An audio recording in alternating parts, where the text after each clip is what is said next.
Not a single dime. That's the exact position Caitlin Clark's most invested supporters are taking toward the Indiana Fever organization right now, and the front office should be genuinely alarmed by what that statement represents.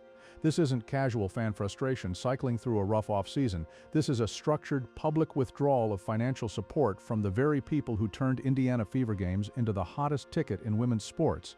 The fans who filled opposing arenas to capacity, who broke streaming records, who drove merchandise sales across the entire league.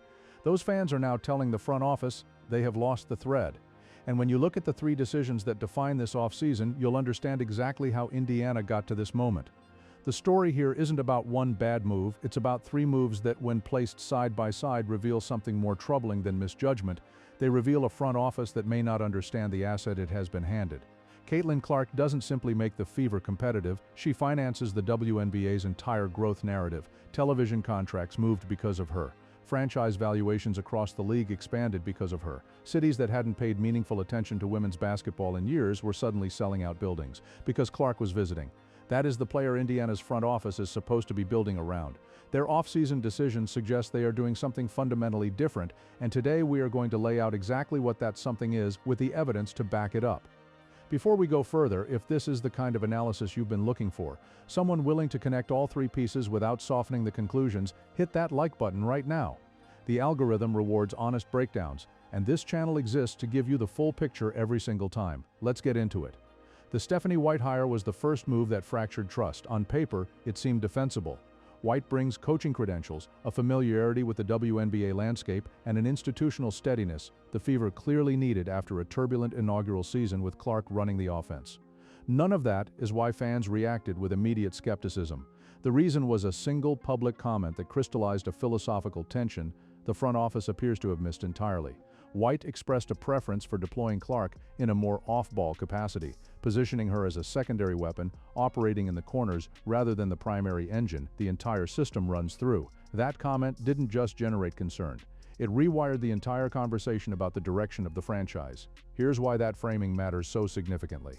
In her rookie professional season, Caitlin Clark averaged over 8 assists per game. Sit with that number for a moment without any comparison or qualifier. 8 assists per game. As a first-year player in a league where veteran point guards routinely peak around 5 or 6, Clark orchestrated offense at Iowa with a complexity and decisiveness that drew comparisons to elite NBA playmaking, reading defensive rotations before they materialized, pushing pace in the open court, threading passes into windows that only she could see. Her entire value proposition as a basketball player is built on the freedom to function as a primary creator. She is not a complementary piece who happens to have a good handle. She is the mechanism through which everything Indiana does offensively generates value. Constraining that role doesn't fine-tune her production. It disconnects the offense from the engine, driving it. The philosophical tension goes deeper than one comment about off-ball positioning. White has historically prioritized systems where collective ball movement takes precedence over isolating individual creators. That's a legitimate coaching philosophy with a real track record of success in certain roster contexts. The problem is that excellence in a Clark-centered system requires the opposite orientation, designing the collective around her ability to create, not expecting her to create within the collective's constraints.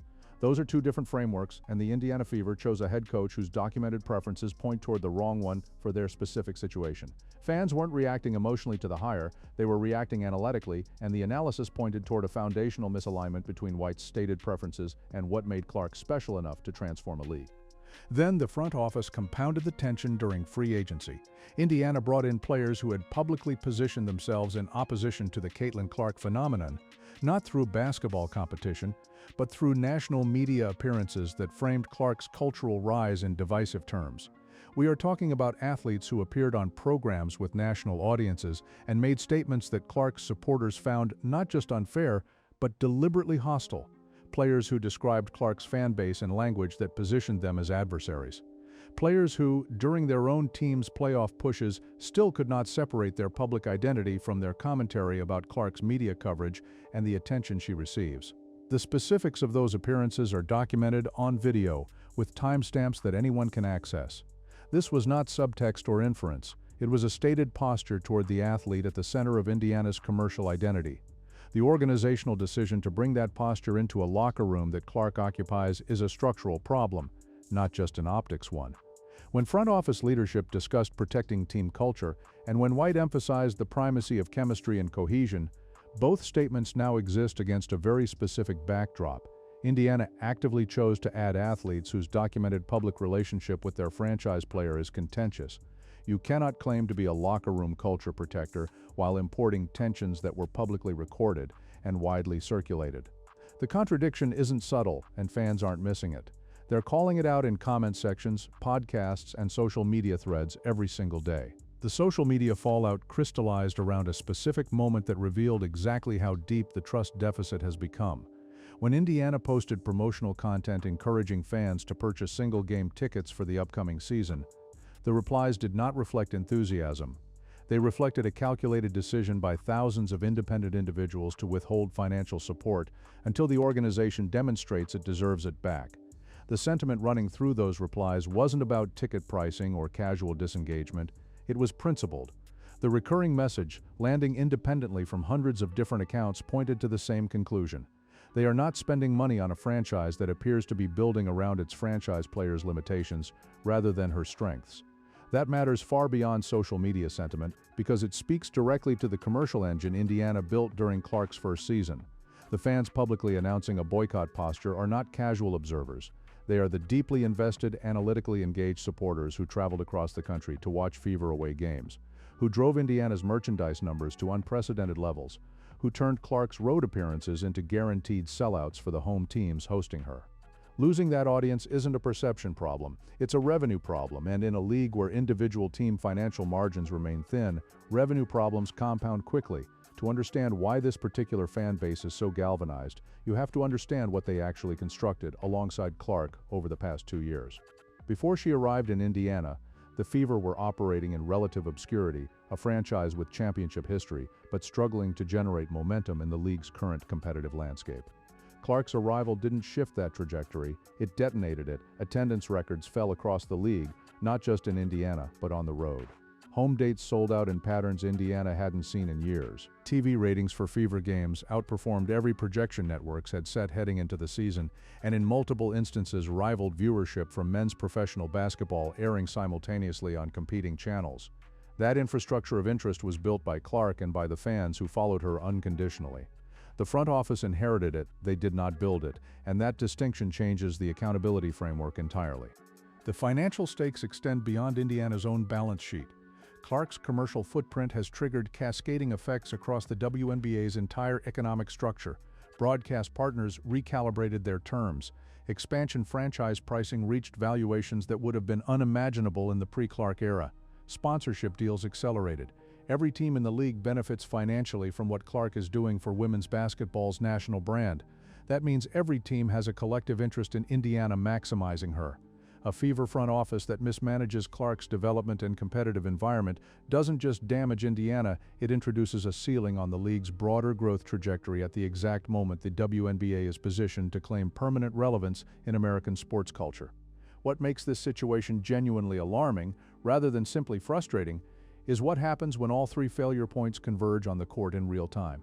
But to understand the full scope of what Indiana assembled this offseason, we have to look at the draft, because the Raven Johnson selection didn't just add another layer to the controversy. It exposed something about the front office's decision-making process that reframes how you interpret every other move they made.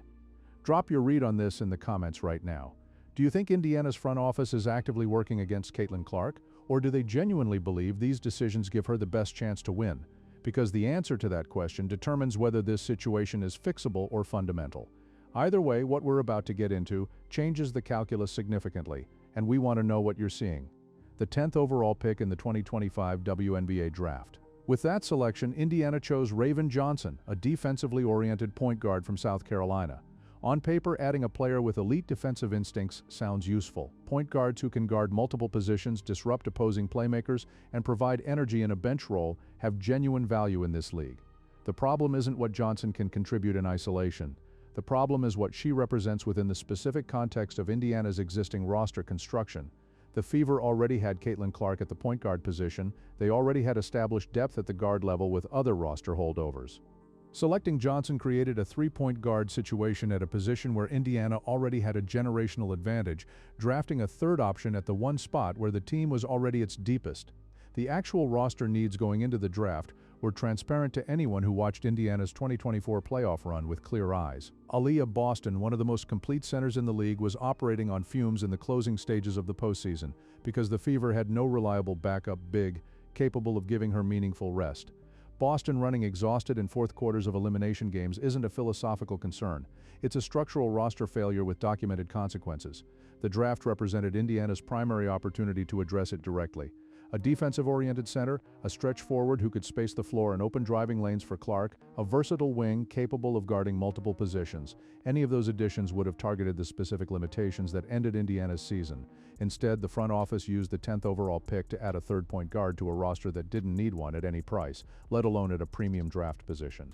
The salary cap dimension makes this decision considerably harder to rationalize. Between the newly acquired guard depth and existing backup contracts at the point guard position, Indiana now has approximately $700,000 committed to backup guard options. In a league where total salary caps operate in the low millions, and roster building efficiency is measured in thousands rather than millions. That figure represents a substantial portion of the payroll invested in positional redundancy. $700,000 committed to depth at the position where your franchise player is the best in the league is not a philosophical curiosity. It's opportunity cost made tangible. That same allocation could have funded a meaningful upgrade at center, directly extending Boston's effectiveness and addressing the documented postseason vulnerability the team carried out of last season. Real quick, if this kind of structural analysis is the reason you keep coming back, consider becoming a channel member. Your support is what allows us to go this deep on every major story without pulling punches or simplifying things for the sake of convenience. Hit that join button below. Every member makes it possible to keep this level of coverage going. Here's the detail that reveals how clearly the front office anticipated negative reaction to the Johnson selection. Examine what Indiana's social media team did in the immediate hours after the pick was announced. The Fever's accounts posted 10 consecutive pieces of content promoting the selection. Highlight clips, graphics, reaction footage, all in rapid succession, all before the initial fan response had even fully formed. For context, previous draft selections under less controversial circumstances generated 2 or 3 posts before the team moved on to other content. The propaganda volume surrounding the Johnson pick tells you something the organization would never state publicly. They knew this decision would generate scrutiny, and they responded by trying to manufacture enthusiasm that the actual fan base was not producing organically. The strategy did not achieve its intended effect. Analytically informed fans pushed back immediately and specifically. The argument was structurally clean. Drafting a backup for a backup at the 10th overall pick is a fundamental misallocation of premium draft capital. When you hold a top 10 selection, the expectation is that you address genuine roster deficiencies with players who meaningfully elevate your competitive ceiling. You do not use that capital to add a third option at a position where you already have a generational talent and existing depth. The front office had a chance to signal to the fan base and to Clark herself that they understand what produced 3/4 of a successful season and what caused it to fall short in the fourth. Instead, they reinforced an emerging narrative that organizational priorities and basketball logic are operating on entirely different frequencies. If any of this has connected with what you've been tracking on your own, share this video right now. There are Fever fans processing these moves in isolation without seeing how all 3 of them interconnect into a single pattern. Get this in front of them. The more eyes on this analysis, the sharper the community conversation becomes. The LeBron James comparison that keeps surfacing in fan discourse is not hyperbole. It is a historically grounded observation about what happens when a generational talent repeatedly watches a front office fail to construct the right environment around them. Cleveland believed LeBron would never leave Ohio. The emotional and geographic ties seemed permanent. His loyalty to the community was real, until the organizational reality made staying feel like choosing to limit his own competitive legacy, and he left. What followed were jersey burnings because Cleveland had convinced itself that loyalty was unconditional. It is not. Loyalty is a transaction, and it survives as long as both parties are investing proportionally. Caitlin Clark is under contract through the 2028 season. Nobody is suggesting she walks out the door tomorrow, but the decisions being made in Indianapolis right now, the coaching philosophy, the roster construction, the locker room dynamics, are laying the foundation for a conversation that will happen in 3 years. Whether the front office acknowledges it or not, every organizational move that constrains Clark, rather than amplifying her, is an entry in a ledger. That ledger will be reviewed when her contract expires. and the fan base, with remarkable clarity and consistency, is already doing the math on what those entries add up to. The commercial stakeholders attached to Clark's brand are doing the same calculation from a different angle. Corporate sponsors who have invested in Clark's marketing identity have purchased something specific: Clark succeeding in a high-visibility, high-winning context that validates the association. Every front office decision that reduces the probability of that outcome introduces uncertainty into relationships. Indiana cannot afford to compromise. Television broadcast partners that scheduled premium airtime around Fever games made those decisions expecting competitive basketball from an organization built to maximize its star. What Indiana assembled this offseason creates legitimate questions about whether that delivery is achievable, questions networks will be watching for answers to in real time. Here is what actually keeps front office leadership up at night, or what should. The fan base has set a threshold that is genuinely difficult to clear. Championship or bust is not a rallying phrase.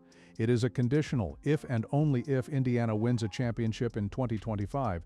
Does this front office earn retroactive vindication for every move that has been questioned? A conference finals run? Not sufficient. A finals appearance doesn't close the ledger. The bar has been placed at the title because fans have concluded that is the only outcome proving the decisions were strategically sound rather than fortunate, and championship-level results in professional sports are the exception in any given season, even for rosters constructed correctly. For a roster carrying the structural contradictions Indiana introduced this offseason, that probability becomes demonstrably harder to achieve. The specific cruelty of this situation is that the underlying talent case for Indiana winning a championship is real.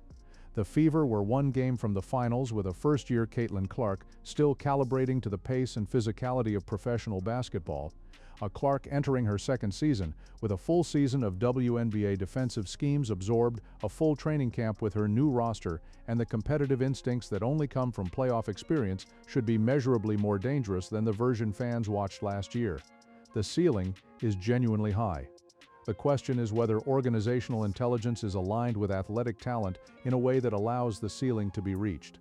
Based on what we've seen from this front office across 3 consecutive decision points, coaching hire, free agency, draft, that alignment is not guaranteed. The most consequential window in WNBA history is open right now, and Indiana's front office is the entity standing in front of it. Caitlin Clark is 23 years old, entering just her second professional season, with a fan base that has demonstrated it will follow her anywhere and invest wherever she competes. The question that will define this franchise for the next decade isn't whether they can be competitive.